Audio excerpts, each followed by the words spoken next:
to crouch down and shuffle along like this to get this shot done, and I could only do it for so long before someone thought I was peeping. I was there, at the demonstration on the Sunday just past. The turnout was very respectable, just shy of 1 million people.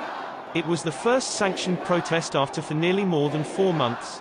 The procession filled Hennessy Road for miles. I was pleasantly impressed by the sheer number of people there. Something can never be forgotten.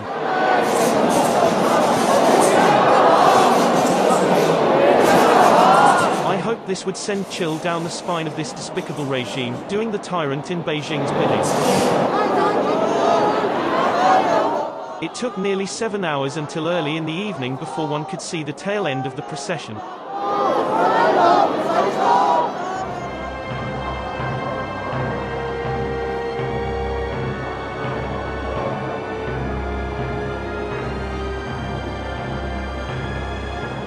What's going to happen to Hong Kong? I really don't know. The people in Hong Kong are waiting for Beijing's next move. Would Beijing back down and honor its promises to the people of Hong Kong?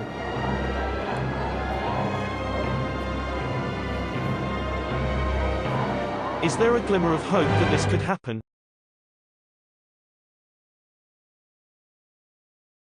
There is a lull now, and now my mind could turn to address my dear viewers' concerns.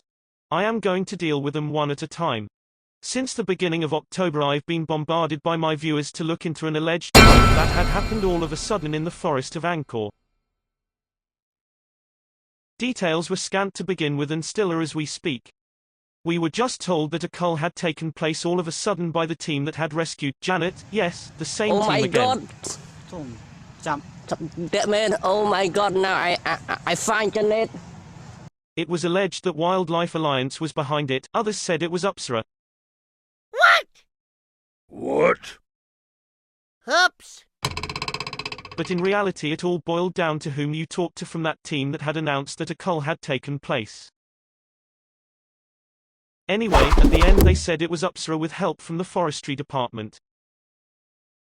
What's so unusual about that cull was that it actually is quite mind-boggling to think about it, that many of those that had disappeared were the mothers of babies these channels have been following and filming on a daily basis. How could those people know which one to take? And not any other monkeys? And how?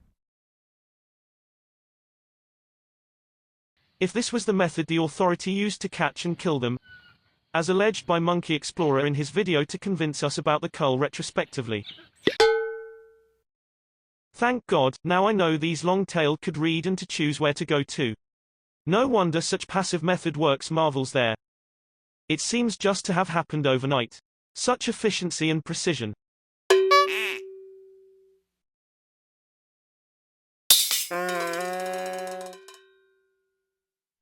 Anyway, there followed another video a few days later to back their claim that there was indeed a cull.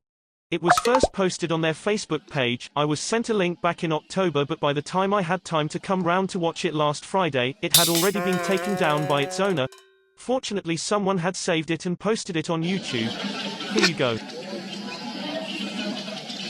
You could tell this was shot using a long lens from a long distance away as though it was a clandestine operation. And the original soundtrack had been replaced with something unpleasant, so pardon me, I am going to mute it for the sake of our sanity. That's so much better. Honest, that soundtrack would drive anyone crazy.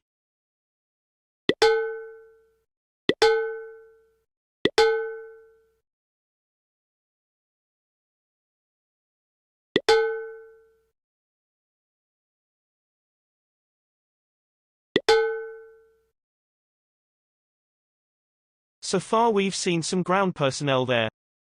And a monkey loitering around, there were probably more. And locals doing business around.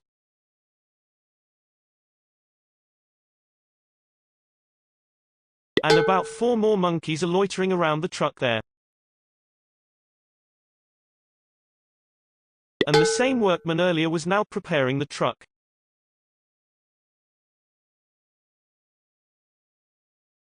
I think they were satisfied the truck was ready to take up some load.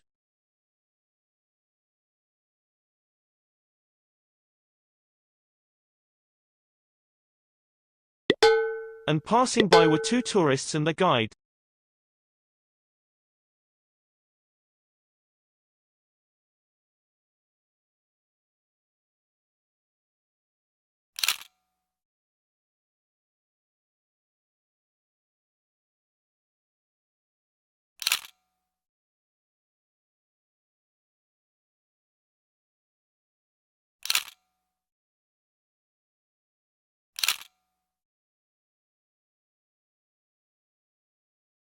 So basically it's just another normal day there, with business as usual.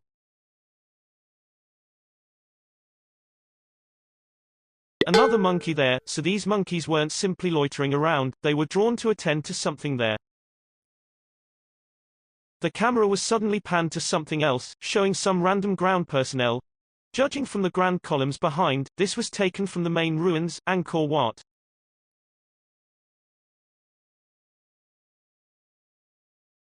And the same tourist we saw earlier was passing by.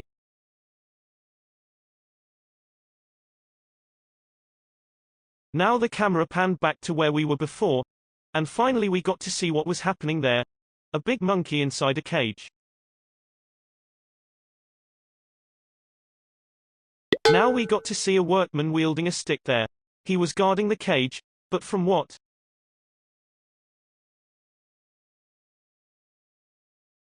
Two more tourists were just casually walking by, and they didn't seem to be concerned at all.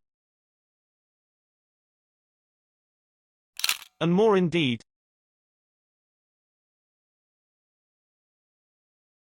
And many more. It was just another normal day, with tourists around. And now that's definitely a big adult, probably a male judging from its size, held captive inside a cage there.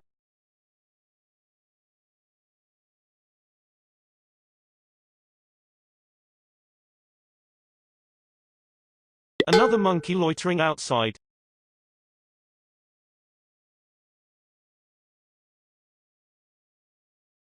Two more cages. Another monkey hanging around outside the cage.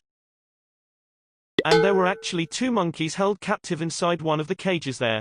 So we now know why we were seeing all these monkeys hanging around the personnel there. They were simply heeding to their captive members' call. And those workmen wielding a stick around were just trying to ward these monkeys off to do their job, which was to load those cages onto the back of that truck waiting. The authority was simply conducting a task there, a routine one indeed, with nothing to hide. The same cages were used to trap and transport monkeys indeed. There was no cull, and certainly not what the team had claimed to have happened to at least 20 to 30 mothers which went missing there over a very short period of time, some even overnight. It's just not technically possible with the method the authority uses there. It is too non-selective and too time-consuming. One has to be really lucky to catch a monkey this way, let alone one so specific. In Hong Kong, it took the authority one whole morning to catch a random female using this method in 2015 when a troop suddenly invaded and laid claim to the playground in a primary school by the hillside.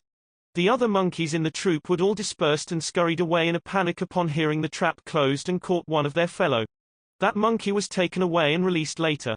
You could see how impractical this method is to do a cull if that was indeed the authorities' intention.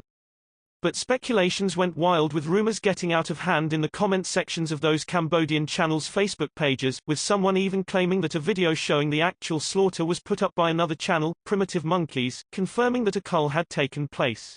Here's Primitive Monkeys' channel, and I could not find any videos there showing such thing.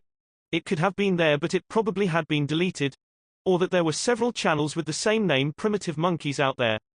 The one with that video is no longer around. Many angry viewers who just took the word of the team that brought you Janet's miraculous rescue began to point fingers at WLA Apsara, so much so that Phnom Penh Post took up the story and investigated, and here's what Apsara had to say.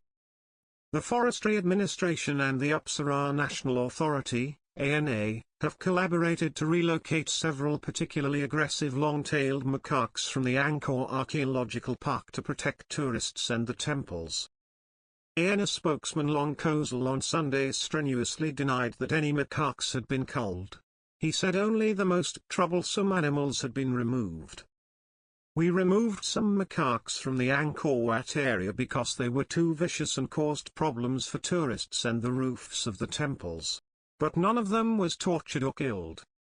The crazy videos published on YouTube are mostly created for financial gain or to get people to click like and share them. Regarding this case, our authorities are searching for the identity behind those YouTube accounts to question them to take legal action, he said. Yes, I have to say the statement was broadly in agreement with what we saw in the video, posted by those Cambodian channels. There had indeed been no cull whatsoever, just a routine capture and relocation operation, contrary to what the team alleged. Indeed, the video was shot and edited in such a way, no different to that video which they accused Upsara guards of battering Brutus to death to take money from paying tourists who wanted to eat monkeys. The titles and captions they used in Brutus' video were intended to be misleading. Likewise, the soundtrack has been dubbed over with something from somewhere else. Of course it was all fake. We knew Brutus was poisoned and that the guard they accused of taking money was merely inspecting a tourist's entrance ticket there. But the fact remains that, according to Buth Bunneth, yes, the guy from the team who had a hand in Janet's rescue operation, who stuffed Janet into a backpack to be smuggled out, that many monkey mums have gone missing. And that more than one troop has suffered a similar fate. So we are now seeing lots of orphans, waiting to be fed daily by these channel operators now. So these guys were the ones who had last seen these mothers before they all suddenly disappeared. Besides, they were the ones most certain that something had happened to these mothers almost immediately. Yet it took them several days to back their claim up with a rather misleading video that told something otherwise, that such selective culling could not be the work of the authority on close inspection. Perhaps they are all privy to something crucial that they are not yet ready to divulge. According to these channels, some 10 to 20 mothers have vanished forever. Something must be done to get to the root of this. This was evil.